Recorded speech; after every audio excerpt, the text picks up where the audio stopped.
fixed, so that didn't matter if you were in a small village or in a big city, you had to pass the same exams. So education was really good, but also it was really tough because again, you graduated from a high school, and before you even graduated from a high school, you had to make a decision what you're going to do with your life. You know, choose the career for the rest of your life. You cannot change later on, no matter what, because they had a certain amount of openings in universities and in colleges, and they had the same amount of people coming out after 4 or 5 years, and there was exactly the same amount of openings. So you had to decide before you turn 18 what you want to do. When you turn 18, you had a right to vote. And yeah, we did vote. It didn't matter because it was fixed, but we had to vote. We had to sign the list when we went to vote because, again, they controlled everything, and it looks nice. And we had a free choice, which was a total lie. So 18, it was a magic number. You could vote, you could get married, you could be drafted to the army, and you had to make sure what you want to do for the rest of your life. That was 18. And at 18, you also we get like a little passport, sort of, which was an address in it, and where we work, and we had to carry with us all the time. We did not have unemployment. Everybody had to work for a government. Didn't matter that they didn't produce nothing. Didn't matter if they come and being drunk and do nothing. They were working. We did not have unemployment. We did not have not working people. Everybody had to work for a system. When you graduated from a high school, you had to pass another exam to go to the college, and you graduated from a college, and then they send you away. What they're trying to do, they were trying to break up families. So after graduating, they would not let you choose where you want to work. They send you far away from a family for 3-4 years, depends. And in the meantime, again, probably you start, having family and all this stuff. So there was a hope that you're going to stay somewhere else.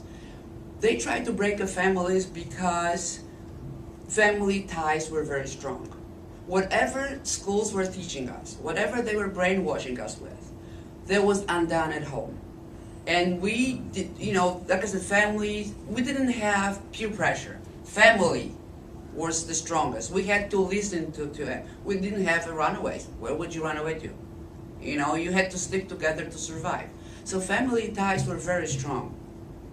And I think that was one of the things which kind of break the system, because the family was strong. And also I think Polish people have in their blood to be fighters, to fight against oppressors, because we had to do this for centuries basically. So for us, fighting with the government was nothing new.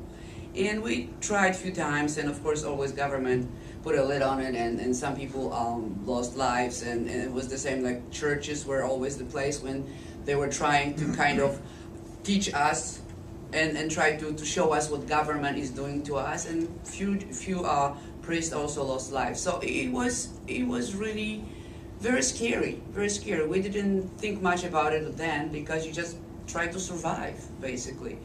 I was the lucky one to get out, and whenever we watched the movies and we saw something about America, I said, oh my God, it's such a wonderful place. Everybody wanted to go out, but of course it was almost impossible to get out from Poland. They sealed the borders so well, and Georgian probably is going to tell you better about how well they sealed the borders and everything, that nobody could get out. And I always say, if it was such a wonderful system, how come they had to seal the borders so nobody can get out? Well, in here we have to seal, we don't, but we should seal the borders so people don't come in. Something is not right here. So anyway, like I said, I graduated, I was a nurse, got married, usual thing. And then because, like I said, thinking about, getting out somehow, and of course doing everything very secretly, we did not talk to anybody about it. My husband was lucky to get out to Canada in 78. And from Canada with some kind of sports group. He was no sportsman or anything like that, but he just got, connections, and that's how he ended up in Canada. And from Canada, with the help of his friends, he ended up here. I stayed behind with my son, and start working to get out also. Was a little bit easier for me because they didn't register anywhere that he was not in America, that he went to Canada, so I could get to America. And that's how I came here in 1980 when everything started, the solidarity movement started happening in Poland, which I didn't know really what was happening. I found out mostly when I came here, what was going on back in Poland. But our son had to stay behind. I could not bring him in because, you know, they would be suspicious, then suddenly mother and the son tried to get out. I mean, some people tried as a family to escape, and usually they were trying to do like the summertime, as a family go abroad on the vacation, so-called, and they would take whatever in the car, and like I said, again, very secretly and just get out. But it was very hard, and you had to bribe a lot of people to do that. It was almost impossible to get out. So like I said, I was the lucky one to come here, and when we both were here, we went to immigration and fill up all the papers for our son to come here, because those days they had an agreement between the United States and Poland, then they cannot separate families. So they could release him to us.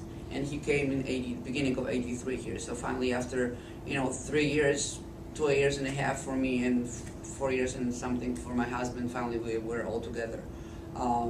Which was, very joyful. They all, kiddo, look at us and said, "Mom, you changed." I said, "Yeah, kiddo, I did." So yeah, usual struggle here, trying to build up life here. Where, when you come with the two suitcases and not much of anything, you start from the bottom. But we never complain. I never thought I came to the country to somebody's going to roll the red carpet for me, I'm going to be given something. I was happy that I had a chance to get out and build a life here. And sometimes people ask me, well, so you come to this country to be free? And I said, what do you mean? I didn't understand what freedom means. I didn't understand what it is, because we never had it in Poland. It took me a while to understand what it is. And then I got kind of scared, because I look around and I thought, oh my gosh, people are so good here and so gullible that it's a matter of time somebody's going to start taking advantage of that. And sure enough, unfortunately, I was right. And I started seeing a sign of communism in this country probably 20-some years ago, and like I said, I don't even recall what it was. When I saw that we're losing our freedom.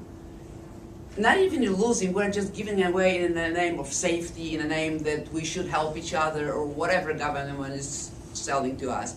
And I got frightened, so of course I said, okay, I gotta give something back to this great country. And I started preaching, and people kind of had enough of me, because I was trying to wake them up, and it was very hard, because people didn't want to listen to me. In 1986, I got my green card, so I was legal.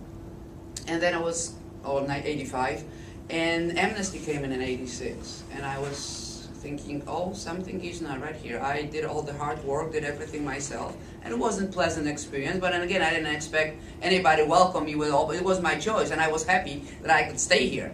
And suddenly we have this amnesty, and I said, okay, so I did all this work for what? For nothing, but I said, okay, fine. We got this, all people legalized, from now on we're not going to have a problem. Well, unfortunately, we have a bigger problem right now, because we did not seal the borders. And in the meantime, we start getting all those people who, instead of appreciating what this country offers, they're coming and taking advantage. And it just drives me nuts when I see that. In 1989, we became a citizen. And the first thing we did, we registered ourselves to be able to vote. And that was one of the things that I wanted to be a citizen, because I said I don't want to be a second-class citizen without being able to vote. I came to this country, I want to vote, and I'm going to be involved in the whole process. And I registered as a Republican, because from the beginning I saw the Democrats as a communist. To me it was totally obvious.